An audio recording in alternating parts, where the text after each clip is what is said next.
Welcome to Dear Fans.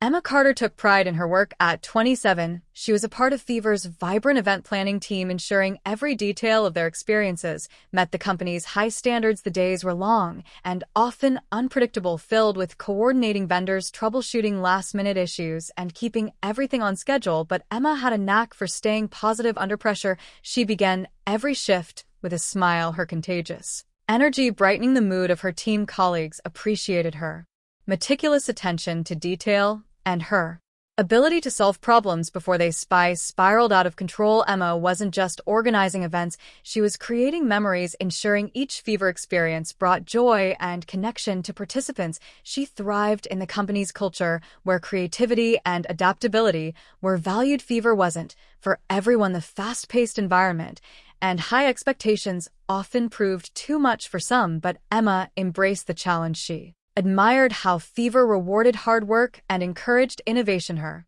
teammates often joked about how Emma always seemed unready with encouragement or a clever solution, even on the most stressful days. But beneath her bright demeanor, Emma was hiding a secret she tightly guarded. She was homeless. It hadn't always been this way. Just 2 months earlier, Emma had shared a modest apartment with a roommate. When her roommate abruptly decided to move out, Emma was left scrambling to cover rent on her own, despite taking on extra projects and cutting every unnecessary expense. She couldn't make ends meet.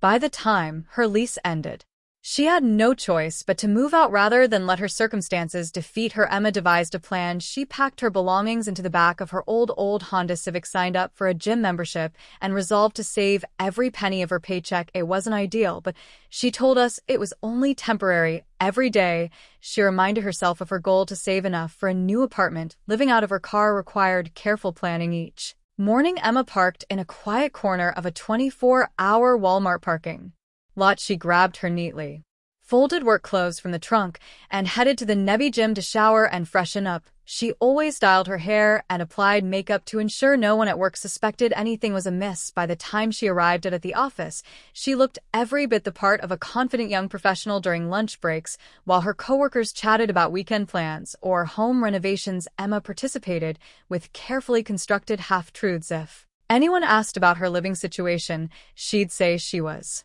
between places or looking for something closer to work. It wasn't exactly a lie, just not the whole truth. Her evenings followed a quiet routine. After work, she would pick up a simple meal, a sandwich or a salad, and head to the library. There she browsed books or used the free Wi-Fi to research affordable housing options. When the library closed, she returned to her parking spot at Walmart, climbed into the back seat of her car, and tried to get some rest. Some nights the noise of passing cars or the cold made sleep elusive. On others, her thoughts about the future kept her awake. How long would it take to save enough? What would her life look like once she had a place to call home again? Despite everything, Emma refused to let those questions overwhelm her. She focused on how far she'd come and how determined she was to rebuild her life. No one at Fever suspected a thing. Emma made sure of it. Emma had one unbreakable rule: she would never fall asleep in her car near the Fever office. It was her golden rule, the line she couldn't cross. But one exhausting evening, after an especially grim day of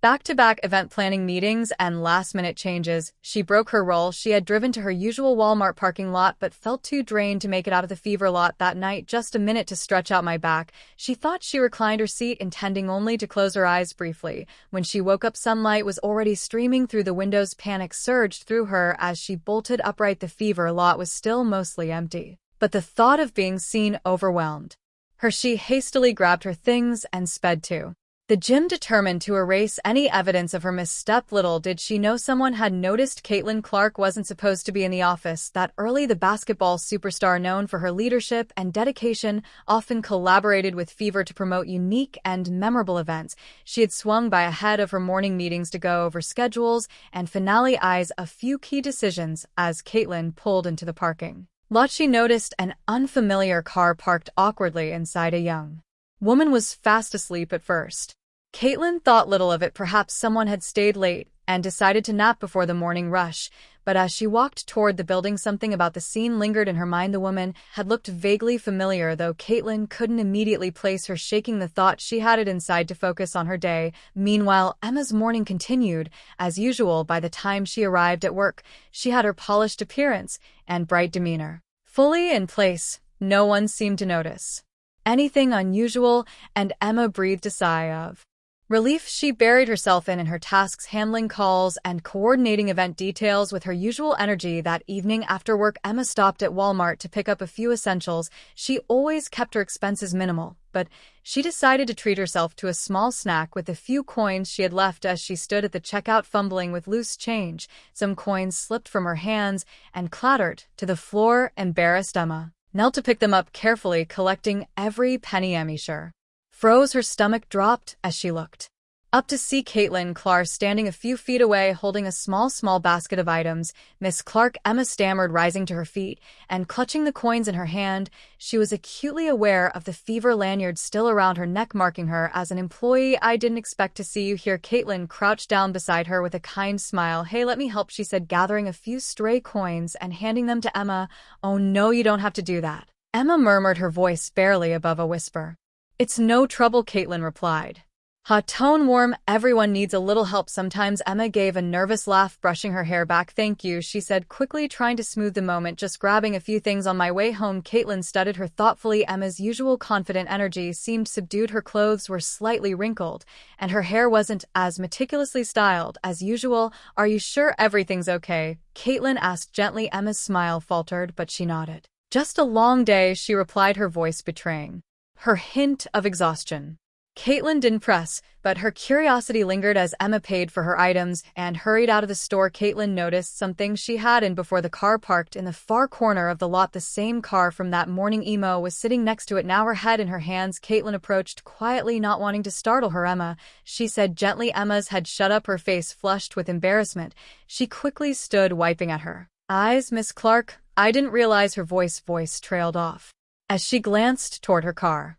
Clearly debating whether to explain or retreat, Caitlyn raised a hand to reassure her. "It's okay," she said softly. "You don't have to explain anything if you don't want to, but if something's going on, maybe I can help." Emma hesitated, her eyes searching Caitlyn's face for any hint of judgment.